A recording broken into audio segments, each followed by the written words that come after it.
Bonjour les amis, Guten Tag, Dobry dzień, Hello, la langue que vous voulez. J'ai vu qu'il y avait pas mal de Marocains qui regardaient les vidéos dans les statistiques. Donc salam alaikum. Et aujourd'hui on va finir notre série sur Niels Bohr. Et donc la conclusion qu'il a eue et pourquoi est-ce qu'il est devenu probabiliste. Et donc aujourd'hui on va s'attaquer à l'expérience conclusion de la chose qui a été réalisée en 1961 par Klaus Janssen, qui est en fait l'expérience de la double fente de Young réalisée sur des électrons. Sauf que c'est quoi l'expérience de la double fente de Young? Je vous l'ai pas dit, peut-être certains le savent, mais bon, ça m'étonnerait que vous deviniez comme ça. Alors, donc, avant de parler quantique, quoi que ce soit, on va s'attaquer à un premier problème, qui est donc une initiation des débats qu'il y a eu sur la nature de la lumière. Et pour cela, on va se plonger au milieu du XVIIe siècle, avec un certain Isaac Newton. Donc, vous le connaissez tous, ce fameux génie qui nous a pondu les trois lois de la mécanique newtonienne, donc les trois lois de Newton, les trois lois de la mécanique, il y en a plein d'autres, les trois lois, même pas les trois lois principales, quelques-unes, bon, je le surestime, voilà. Et il n'a pas que fait de la mécanique, ce monsieur, je précise Isaac Newton, Isaac a aussi fait de l'optique. Alors l'optique, c'est quoi ce truc? C'est en fait la science qui décrit la lumière. Et en fait, il disait, en fait, la lumière, c'est quoi? Et il a essayé d'y répondre. Il a émis l'hypothèse que la lumière, c'était des petits grains, des petites particules qu'il appela photons, et que la réflexion de la lumière, donc avec un miroir, pourquoi est-ce que vous voyez votre reflet? C'est en fait ces petits grains de lumière qui rebondissent. Alors bien sûr, ce qu'il a dit sera bien amélioré par la suite. Il n'en connaissait pas grand-chose, parce que lui, il faisait de l'optique, mais bon, c'était surtout ce qu'on appelle de l'optique géométrique, décrire comment va se comporter une lentille avec les distances, tout ça, c'était... Il n'allait pas non plus au cœur de la matière, faut le dire. Et il était ce qu'on appelle un pro-corpusculaire, allez, on va l'appeler comme ça, quelqu'un qui défendait la thèse comme quoi la lumière c'était des particules. Mais à cette époque, il y avait un autre monsieur, un autre physicien du nom de Thomas Young. Et Thomas a fait une expérience qu'on aurait dû faire depuis très longtemps, qui était très simple à réaliser, mais comme les gens n'étaient pas très fut-fut à l'époque, elle est venue à l'idée de personne, qui est tout simplement une expérience d'interférence. Alors qu'est-ce que l'interférence? Pour faire simple, c'est lorsque deux ondes se rencontrent, alors prenons le cas de l'onde mécanique, et soit elles s'additionnent pour donner une onde, on va dire plus puissante, même si j'ai pas trop parlé de notion de fréquence et de longueur d'onde, mais on pourrait y revenir dans d'autres vidéos, soit elles peuvent se soustraire. Donc là vous avez un motif d'interférence qui s'affiche à l'écran avec des ondes. Alors au début on a observé ça avec des ondes mécaniques, mais on savait que c'était des ondes depuis très longtemps. Mais ce qui allait être compliqué, c'est comment décrire la lumière. Et comment est-ce qu'on peut l'écrire de manière ondulatoire.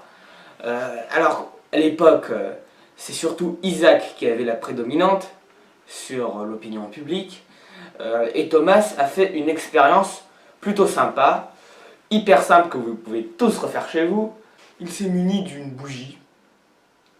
Ils n'avaient pas de lampe torche à l'époque, d'une feuille dans laquelle il a fait deux trous, et d'un écran, voilà, très simple. Et qu'est-ce qu'il a vu apparaître? Il a vu apparaître ça. Alors c'est quoi ça? C'est des motifs d'interférence. Et l'interférence est quelque chose de typique d'une onde. Donc là il a dit, Isaac, ce que tu dis c'est nul. La lumière c'est une onde et non de la matière comme tu le dis. Donc maintenant tu vas faire profil bas. Pour des raisons que je n'évoquerai pas dans cette vidéo, sinon elle serait bien trop longue, on a prouvé par la suite que c'était à la fois une onde et de la matière. Mais bon, ça je pourrais faire une vidéo à part. C'est un rapport avec le quantique d'ailleurs, puisque c'est aussi de la matière, quoi. C'est aussi des particules. Mais ce qui va nous intéresser, cette expérience-là, appliquée à l'électron. Vous vous souvenez du postulat de Bohr, comme quoi les électrons sont fixes sur une orbite, et du principe d'incertitude de Heisenberg. Et donc, Bohr nous avait déjà pondu une théorie probabiliste, même s'il n'était pas totalement sûr, il était dans une hésitation, tout ça. Mais il faut savoir que Niels est mort en 1962. Mais en 1961, un certain Klaus Janssen a effectué une expérience où il a bombardé avec des électrons un écran. Et sur le trajet, il a mis donc, une petite plaque de métal trouée à 2 emplacements où les électrons pourraient passer. Et le but là c'était de prouver si c'est de la matière ou une onde. Et bien sûr, tout le dispositif était minuscule, hein. Vous imaginez pas qu'ils allaient prendre une feuille de métal énorme comme ça, qu'ils allaient faire... Non, on est dans un labo de nanophysique, donc faut faire des petits trucs, hein. Et vous vous dites que si c'est une particule, c'est comme des points d'impact, comme il y a 2 trous, ça devrait, qui sont verticales, comme ça, verticaux, pardon, hein, faute grammaticale. Mon prof de français sera pas content. Forcément, les particules devraient atterrir et faire des motifs comme ça. Comme le motif pose dans les vidéos. Et en fait, non. On a plutôt observé ça. Alors ça, comme vous le voyez, ça ressemble un petit peu à ça. C'est un motif d'interférence. Donc c'est comme ça qu'on a pu démontrer l'aspect ondulatoire de l'électron. Alors Niels Bohr devait bien expliquer d'une façon ou d'une autre ce qui se passe. Surtout qu'il avait déjà théorisé ce qui allait se passer depuis un petit bout de temps. Puisque je le rappelle, Niels Bohr est mort en 1962. Or l'expérience a été faite en 1961. Il y a très peu d'écart, hein, quand même. Je veux dire, limite s'il n'est pas mort de joie pour une entre guillemets preuve de sa validité. Alors comment cela allait être expliqué? C'est par le fait que c'est une onde, l'électron, comme toutes les particules, mais une onde de probabilité. C'est-à-dire que c'est un déplacement dans l'espace de probabilité. En gros, ça revient sur notre fameuse particule qui est partout à la fois dans un nuage et qui a une certaine probabilité d'apparaître en certains points, qui peut varier comme ça, puisque la particule elle bouge de manière ondulatoire. Alors ça c'était une explication, mais il y a ce qu'on appelle la mécanique bohmienne qui allait totalement réinterpréter cette expérience, donc qui était une science totalement déterministe et qui regarde l'électron d'un point de vue corpusculaire, expliquer comment on arrive à ces franges d'interférence d'un point de vue corpusculaire. Mais le problème de cette science, c'est qu'elle viole la relativité d'Einstein. Or, c'est très logique ce qu'elle nous raconte. Donc, on a une sorte d'impasse qu'on ne sait pas résoudre. Qu'est-ce qu'on va utiliser? Et on peut pas violer la relativité restreinte, à moins qu'elle s'avère être fausse. Auquel cas, on se mettra à utiliser la mécanique bohmienne. Mais ça, c'est un autre sujet de vidéo. Et de toute façon, comme je l'ai dit dans la première vidéo, suite à cette expérience, la question n'a pas été close, puisqu'il y a eu, bien sûr, l'interprétation du spin et de l'intrication quantique. Alors pourquoi est-ce que ce point de vue probabiliste est super pour l'atome car en fait, Niels Bohr vient de se justifier pour son postulat.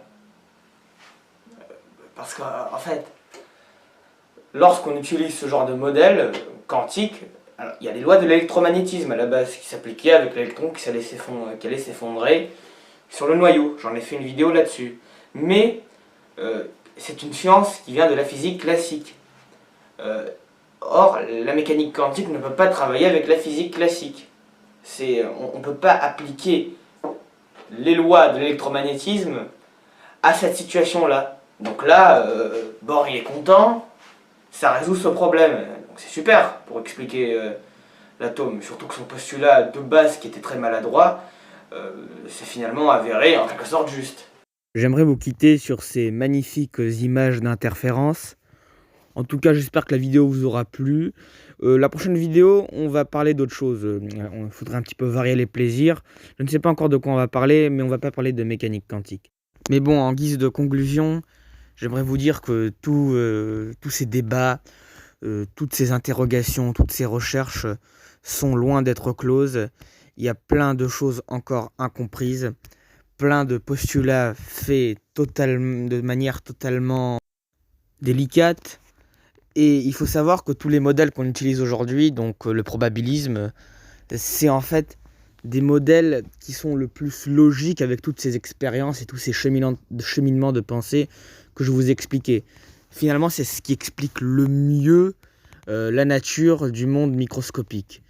Mais là, c'est plus de la philosophie, c'est-à-dire qu'est-ce qui est vraiment le rôle du physicien? C'est pouvoir trouver les meilleurs modèles pour pouvoir expliquer le monde, ou est-ce expliquer le monde de manière la plus réelle possible. Enfin, c'est ce qu'il essaye de faire du moins, mais pas affirmer de cette façon que c'est comme ça et pas comme ça.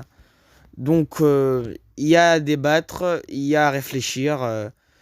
Donc je vais vous quitter, on va se revoir bientôt. Et donc c'était le Physicrate. Ciao.